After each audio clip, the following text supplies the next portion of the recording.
In the delivery schedule, this is just really for reference only to see where things are falling on the calendar and to just be aware of what will be installed next. And you can look into the future by just using the toggle up here. Today will bring you back to today if you move forward or backward, and you can move forward a month per click, and you can move backwards per click.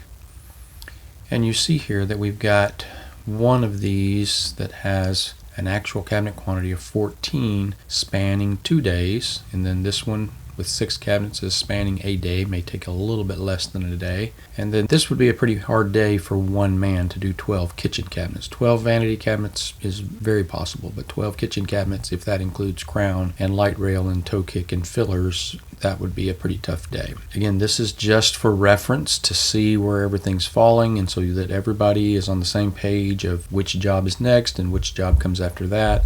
And you can move forward and backward if you want to. And we'll talk about this secondary Notion calendar in other videos, but this one would allow you to see multiple calendars on a single calendar. So if you had an appointments calendar and you had a selections meeting calendar and you had a design review calendar and you have your delivery calendar, you could see all of those together in a single calendar if you use Notion Calendar, which is a standalone app, but not so relevant to what we're talking about here within the team members dashboard. This is just for reference only. So that's all we really need to talk about on the delivery schedule.